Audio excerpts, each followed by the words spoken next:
Hey guys, thanks for tuning in today. Today we're taking a look at how to put strings on a Fender Stratocaster style guitar with a tremolo system. Hey guys, can you hit the like and subscribe button for my dad? So this is a Squire, but it will work on any kind of Squire, Fender, as long as it has the tremolo system. It is a different procedure to string through. This is called a solid and not a tremolo bridge. So this one you string the strings through the back. This one strings through the body, and we'll explore that a little bit now. At the back here, you can see there's holes that go through it. We'll take this cover off, but you don't need to. You should have, there's kind of two styles to this. There's holes like this for each string, and there's ones like this where the hole is cut out all the way. So you can see in through the tremolo there. So for this demonstration purposes, I am going to remove this rear cover, but you don't need to. You can slide the strings through there, but I just want to remove this to show you what's behind it so it all kind of makes sense.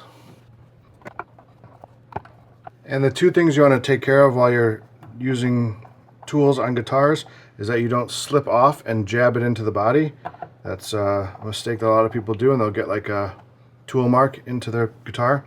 And the other one is that the holes that the wood comes out of, wood's not very forgiving, so try to keep the same bolts going in the same holes, because if you have a different thread pitch or you have a different length or whatever, it will change the holes. So you want to make sure that you're saving the bolts, the right bolts for the right holes. So I have this grid behind me, and what I do is I'll slide all of the bolts into one grid, and I know that grid is for something on the guitar. That's how I do it. Either way, keep your bolts organized. So you remove this, and now you can see this is the Fender tremolo system, and how it works is this block right here is floating. This is solid into the guitar, and you can adjust these two screws in or out to tighten the tension on these springs. You can also remove springs. You might have 5 springs, you might have 2 springs. I usually run a 3 spring. Sometimes I'll run a 2 if you want to get a lot of wah wah wah with the tremolo bar. But yeah, these springs are what hold this. So the tension actually on the front is floating. That tremolo is not touching the guitar the whole time.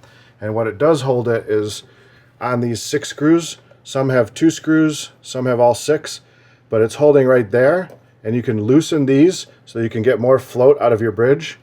But this bridge is actually just sitting completely on the thing because there's no tension from the strings.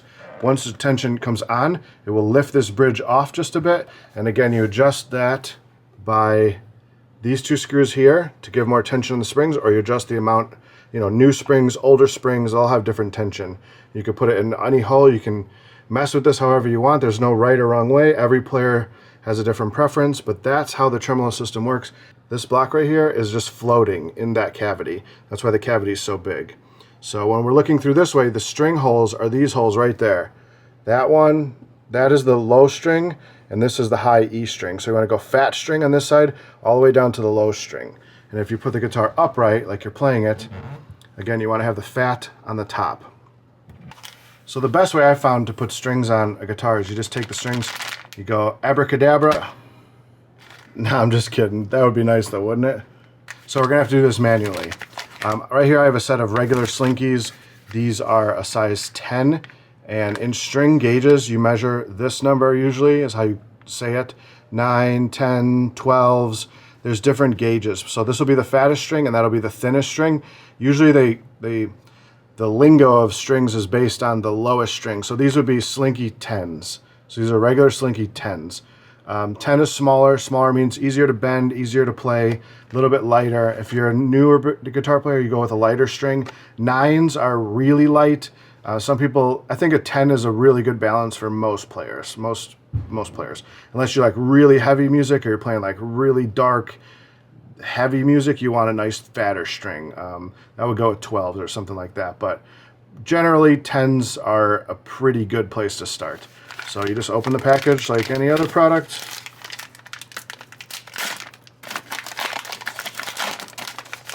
Pull out the strings. Each one is in its own sleeve. And you can see each one is labeled 46, 36, 26, 17, 13, and 10. And this is designating the gauge of which the string is. So 46 is going to be your low E, and 10 is going to be your high E. Sorry. 10 is going to be your high E. So I always like to start with the low E. Don't know why, I just always do it. Keeps it organized. You just simply open the package and here's your full string.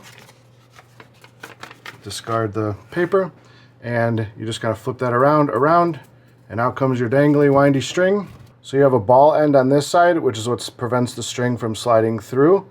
And on the other side, you just have a regular end. So the first thing you want to do is you want to flip your guitar over or on its side, or however you want to do it. I'm just going to show you this way. And you slide it in this top one. The fat one goes in the top one. And you'll feel a resistance right off the bat. You're like, why isn't it going through? Why isn't that going through? Well, there's a small hole in there that you got to get it through. It's not, got to look kind of, and you're still getting a little bit of resistance. So if you flip it over, you'll see that this is called a saddle, this thing that's right here. These get adjusted by this back screw, but the saddle, you want to get it right between that saddle. So the string slides through the saddle like that. You just pull it all the way through. And what you want to do now, turn your guitar around. So what you want to do is now you want to work on the tuner side. A couple of notes about tuners just before we get started here.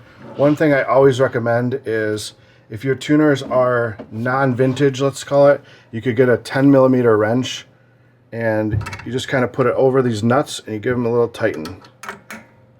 A lot of guitars, usually these will loosen up over time. I'm hitting the string tree, which is this piece. You just kind of tighten those up, make sure they're all tight.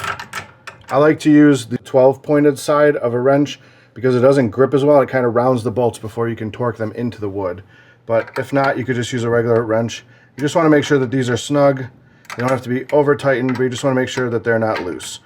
They will cause a rattle if they are loose, and it just helps with string tension. So one thing to take a look at is that.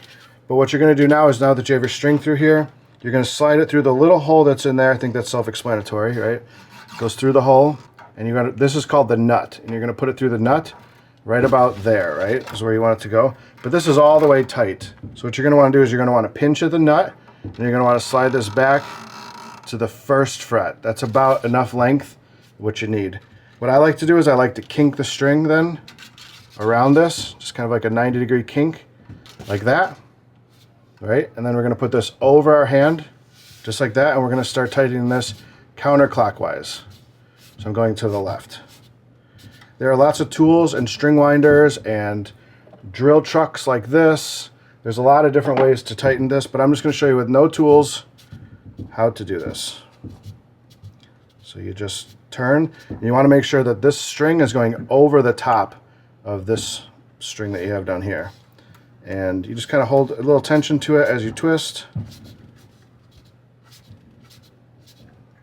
Push that down, make sure we're good. And see, my little kink comes in handy right there. And you just twist, twist, twist. Always minding where this is going.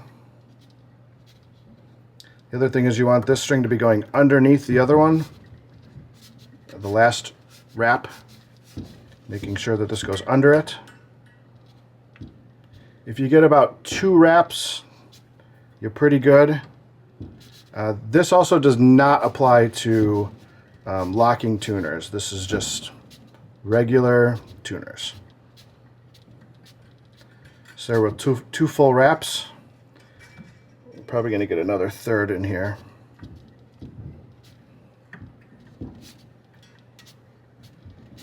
See why string winders exist? So we're a little bit bassy there.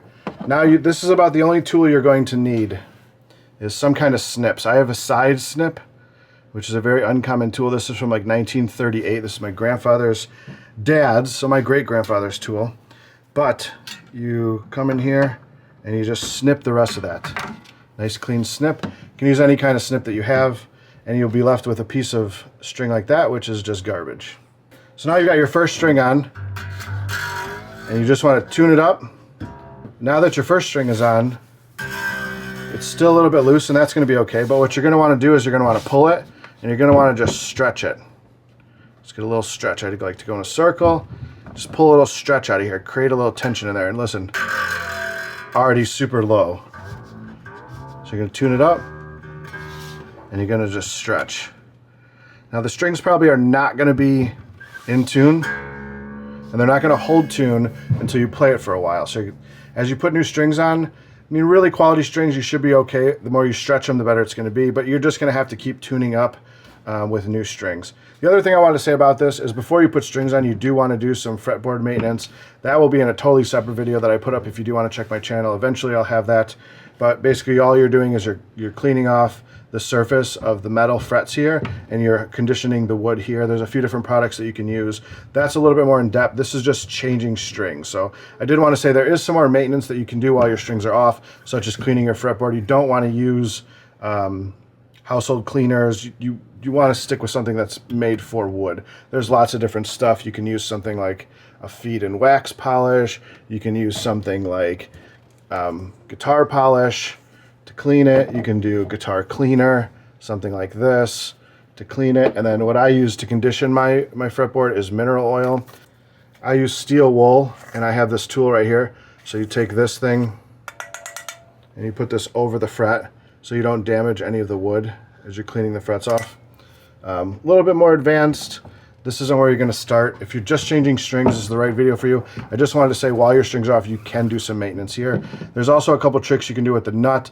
A lot of people take a pencil and shave the graphite into this just to create a little bit of friction in there. There's probably lubes that exist. I don't really know, but I just use a pencil and put it in here. But for this purpose, I'm literally just changing strings. I just want to show you the process of changing a string. Now that that string's in, the only other adjustment that you can make here is that you can take these two Allen keys in the saddle. Let me get it focused. You could take those two Allen keys in the saddle and raise and lower them, and you can do that string back there to lengthen the string or shorten the string, which comes in play when you're tuning the guitar. But you're not tuning anything until you get it fully strung. So let's do the second string. Again, we're going to flip it over. We're going to stick it through the second hole from the top. Once you get it in, kind of play around with the front. There it goes. Get started and give it a pull through the front.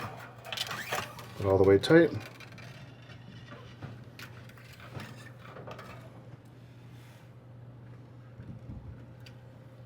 Once you have it all the way, turn this so it's kind of straight. And then again, you slide the string through here, pulling it tight. Pinch at the nut, slide it, pinch at the nut, slide it back. Make a kink right here. Hold it over. Start to tighten. While we're right here, usually when the string's kind of pointing towards me, I like to come in here and cut, but I have side cutters, so it's just the way that I like to do it. Again, once we got the string on, pull it, stretch it out, and we're moving on to the next string. And here's our next string with the ball end. What you'll notice about these strings, the first three strings are all wound. They all have a winding to them. The other strings are just smooth. You can take the third string and we're going to stick it through the third hole. Well, that one went right through. Perfect.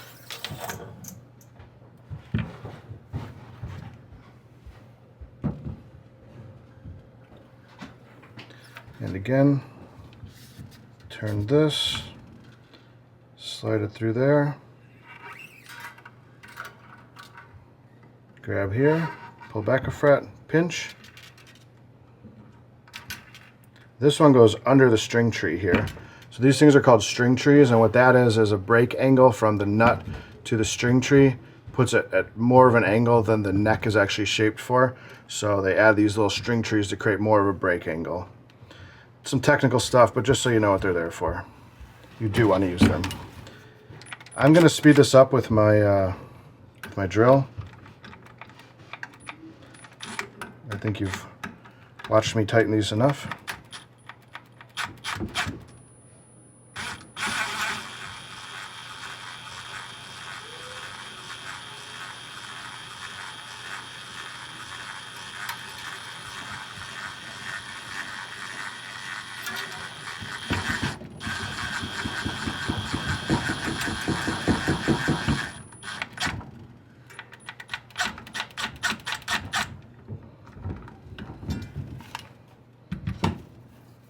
Come back in with the snips.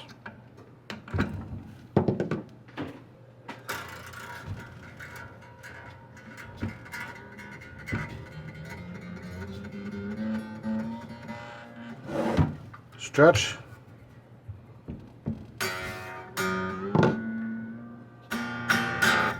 So that's the first 3.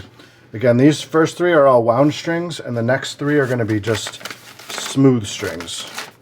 So this is smooth with no coil wrapping around the string. And just like before, put it through the 4th hole from the top. 3rd string, I call it 3rd because I'm calling it from the bottom.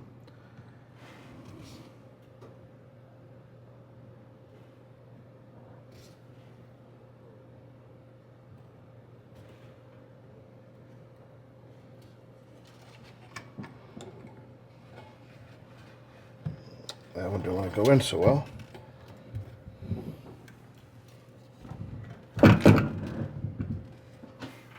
So again, same thing. Put this through the tuner,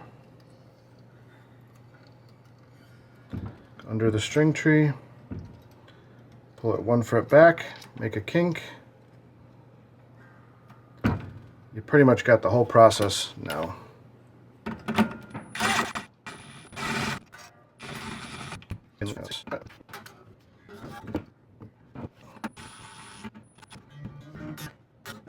And on to the next string.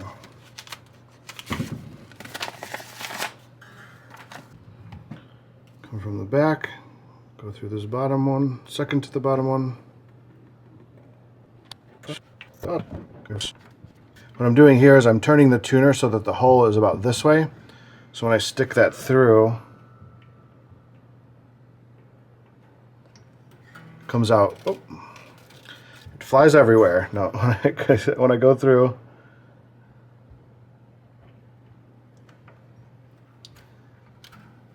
it goes out that way, kind of. See how I have the hole like that? And again, we just take it, we go 1 fret back. We kink it. The strings, the lower strings, you can go a little bit less. You go about a 1/2 a fret. It's kind of all preference. You're just trying to get some nice wraps on it. Good. And there's our last string. It's called the high E string. Again, that's gauge 10. So we flip this over. Oh, look. Here's a good mistake. The nib didn't go all the way in. Now if I push that, the string's loose on the front, which we just tighten back up. But you want to make sure that those ball ends are all the way in. That was a good mistake to have. Show you guys. Try to get this through. There we go. These ones are always slippery. There we go. Pull it all the way through. I'm going to tighten up that last string a little bit. If you do buy a drill or some kind of tool like this, I definitely recommend not going all the way tight. I always keep my hand on the string down here, and when it's getting closer and closer to the fretboard and I can feel that tension, I let off the drill. I have snapped more strings than I want to admit on camera with the drill, so be careful with it.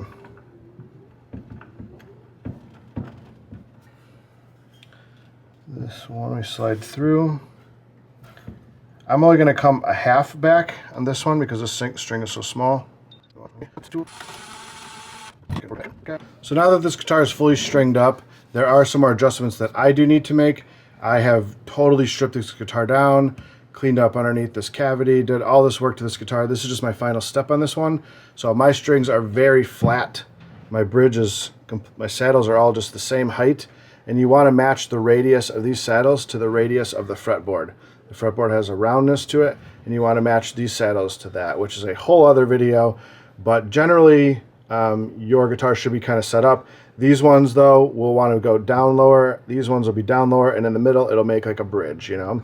And for these screws in the back of this tremolo system, what you do is when you get it up tuned, I don't have my tuner's upstairs, so I don't have it right now. But say you're tuned to an E right there, you hold this on the 12th fret and you tune again. And if you're sharp or flat there, you can adjust this screw in or out so that you can create more length or less length on the string, which will change the tuning at the 12th fret, because open and 12 is the halfway mark. From this distance and this distance to the nut is exactly the same at the 12th. So this is called intonation. Whole other video could be created about this, but the last thing you want to do is make sure the guitar is intonated after you string it. You open, and how close is that to an E? E, E, and then you can adjust that screw in or out to get this closer, this length closer to an E. And you open it, you want to retune to E, and then you tune this, E, and you can tune with that string right there. So that's the last part of intonation. Again, a lot of stuff to it, but that's how you string up a guitar. Your guitar end should look like something like that when you're all done. I'll show a close-up from the other angle, but you want your wraps to be nice and clean like that. So each one goes underneath the one before it. That is ideal. Underneath the tree strings, and in the correct slot of the nuts, and out of all of the correct slots of the bridge. And then your bridge and the back should look like that. If you look down there, see how we're kind of floating now? We're in the middle. And if you look down this way, well, we're not tensioned up correctly, but if you look down this way of your guitar, this should end up floating. I can pull it up just a little bit with my hand, but this will end up floating when you're perfectly tensioned. There's a couple of parts to it, but generally that's just how you string a guitar. Just wanted to show how to string a Stratocaster. And I'm going to put up a lot more videos about intonation and setting up the saddle height and all of those kind of things, how to get your tremolo floating. There's also a lot of good resources online for it. So my last thing that I need to do is just put this cover on and call this job complete. You don't need to put this cover on. Again, with those holes right there, you can slide your E string there, your other E string here, and the strings in between through those holes. You really can. You don't need to take this plate off at all. This plate is more for adjusting these two screws or your spring. So thanks for watching how to string your guitar, how to put strings on a Stratocaster. If you do like this video or was helpful, please do leave a comment. I do appreciate a thumbs up. A subscribe would be really cool if you want to see any more guitar related videos. I'm trying to make a lot more guitar related videos, as I really enjoy playing with guitars. So this guitar is going to be up for sale soon, and we'll see how that does. But until then, hope you did learn something today, and I hope see you on the next video. Peace, guys.